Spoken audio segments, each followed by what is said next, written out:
Donc aujourd'hui, les bases de la manipulation de masse. Comment être un bon manipulateur de masse? Qu'est-ce que j'appelle manipulation de masse?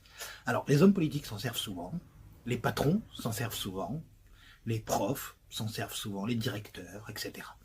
Tous les gens qui ont du pouvoir s'en servent très régulièrement. Comment ça marche? D'abord, vous laissez fuiter une info énorme.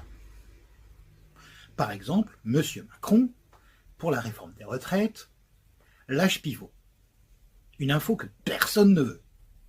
Vraiment personne. Par contre, vous lui trouvez une énorme justification. Un truc mouse qui fait que vous justifiez bec et ongle la volonté de garder ce truc-là.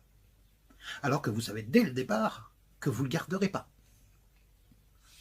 Vous laissez tout le monde s'insurger contre cette mesure pendant 2 bonnes semaines, voire 3 bonnes semaines. Mais comme si vous ne l'aviez pas lâché vous-même, que c'était sorti comme ça de nulle part. Quelqu'un a craché le morceau. Il n'aurait pas dû. Je voulais pas que ça sorte. En vrai, je voulais que ça sorte. J'ai fait exprès que ça sorte. Mais il ne faut pas que les autres le sachent. C'est sorti sans que je le veuille.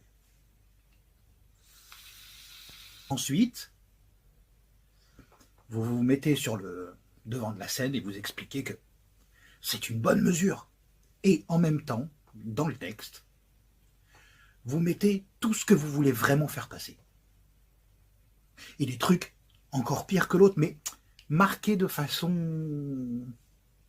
Mais vous ne donnez pas le texte aux gens. Hein. Vous préparez votre texte.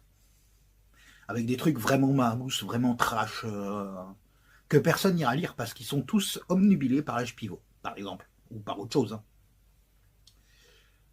Dans une entreprise, ça peut être 39 heures payées 35. Les gens ne vont pas être d'accord de faire 4 heures gratuites. Etc. etc. Et vous chargez la barque. Derrière, discrètement, vous rendez public le texte. Sans que personne sache vraiment...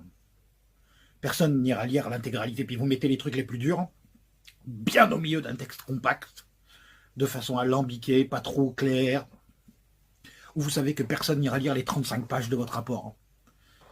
Ils liront les gros titres. Mais surtout, dans les gros titres, vous ne mettez pas la mesure. Vous mettez un gros titre assez vague. Et dans le milieu du pavé, vous mettez ce que vous voulez vraiment faire passer. Ensuite, les négociations arrivent. Et au début,